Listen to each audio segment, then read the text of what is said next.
Alright, hey guys, it's been a little while. I haven't been out much since my last Pinhoti FKT attempt and then going out on the attempt with Jason Wish. So I am ramping up for actually another hike with Jason Wish here in a couple weeks, but what we're talking about today is it's new year, new gear. So a couple things I've picked up. Picked these up late last year. I decided I needed a little bit bigger flask than what I had for the mixture of tailwind that I've been using. So I got a pair of these. These are the 600 milliliter ultra flasks with the bite valve. So these worked out pretty good on my Pinhoti attempts. So I got those. Let's see what else. Just got these in. These are the Topo Ultra Venture 3. And they're very reminiscent of an Ultra in the toe box. Maximal cushion, 5 millimeter drop. Had these out once on a run and they felt really good. So I'm giving these a go. These will actually be coming with me on a trip here in about 2 weeks. And then I also got, after my first Pinhoti attempt, I did a second one that you guys haven't seen a video on because I didn't put it out, but I only made it 5 miles. I picked up these Hoka Speed Goats, and I've messed with these a little bit. When I took them out on that second attempt, I didn't have them lace tight enough, and I felt they were pretty sloppy in the foot, the midfoot and the heel. I did get these in a wide because when I got back from that first attempt, my feet were all swollen. I said, let me go try on something and see what feels best when my feet are swollen, as they're potentially going to be. So I picked these up. These are the Speedgoat 5s in the wide. And like I said, I'm on the fence with these. I don't know. I do like the grip is very good, but I'm just still not sure about the lockdown with these yet. So that's something new for this year that I'll be testing out. This just came in today. This is the Z-Packs Sub Nero 30 liter pack in Ultra 100. So for this FKT attempt that I'll be trying a couple months here, I wanted something lighter. I'm actually going Sans Barricanister with this, which is not normal for me, but with 4 hours of sleep per night, I'm just going to sleep with my food and make the best of it. So I went with this. I got these actual shoulder pouches are brand new. I got these off Etsy. They weigh 16 grams a piece, and they were $16 a piece. And as you can see, Leonidas Orange. So I picked these up. It was from Gear Bags and More by CP. Give her a check. Look, she's got a bunch of different colors. The pouches are for all different size water bottles. She does have straps in case your pack's not set up to do a vertical strap. I got the extra Velcro with it, mine for free, but I figured I had some Z-Packs toggles that would work with this. And so I've affixed my Z-Packs front pouch that I already had to it, and I took the foam pad out that comes with it. And I've got, this is not the Gossamer Gear, was it Finlight? This is a pad that I got with my second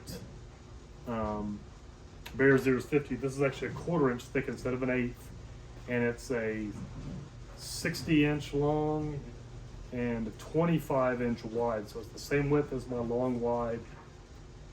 Yeah, my long wide pad, just not the same length. So I'm using this as a back pad. It'll be a sit pad and extra insulation in case I need it. So that's what's going on with this. And then the last new piece of gear for this year is the Nitecore UT27.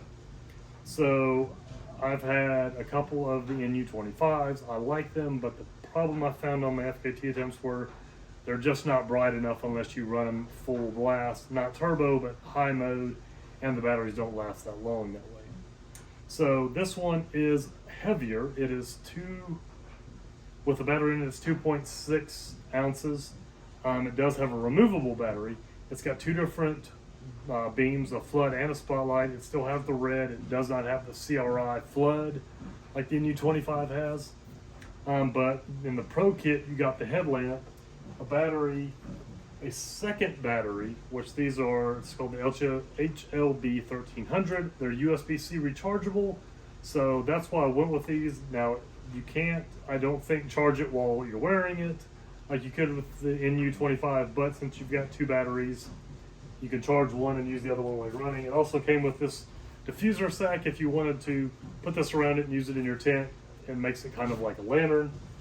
The other thing I liked about this is, in case you're in a situation, probably on an FKT unsupported attempt, where it's not going to matter, but this will actually take 3 AAA batteries as well. So if you ended up somewhere and you just didn't have the ability to charge your battery packs, let's say your battery pack is dead, you know, your brick, and you need to charge, or you need your headlamp, this will run off 3 AAA. So that was the other benefit I liked with it. It also runs longer than the NU25.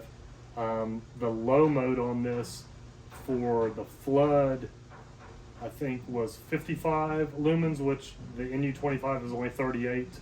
The high on this is 200 instead of 190, and the spotlight actually on this will run at 100 lumens for 10 hours. So this gave me more runtime. It's a little bit like an hour longer runtime than the other settings on the NU25, but with the extra battery, you double that. So that was the benefit to me for a little bit more weight.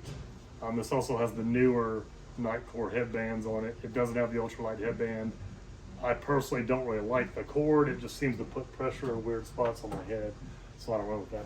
So that's my new gear for 2023. I'm curious what you guys have picked up for this year. Let me know down in the comments, and I'll see you guys next time.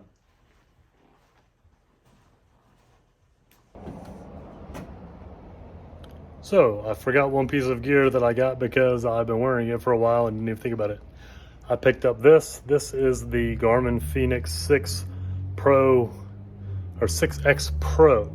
So I liked the Garmin Instinct. I don't remember if I ever told anybody that I had one, but I really liked it. But the problem I found is with FKT attempts, the battery does not run long enough. So I picked this up. It tracks 60 hours without a charge. My Instinct would run 14 best case scenario. So not even a full day when I'm normally out pushing miles. So I picked this up, got it on sale for almost half off, and it's been great. It does a lot of things that my Instinct wouldn't do. It has more tracking capabilities than what the Instinct had. And so it just made sense for me, for what I've kind of focused on here recently, to pick this up. So that's my last piece of new gear for this year. Thank you guys for watching, and I'll keep you guys up to date.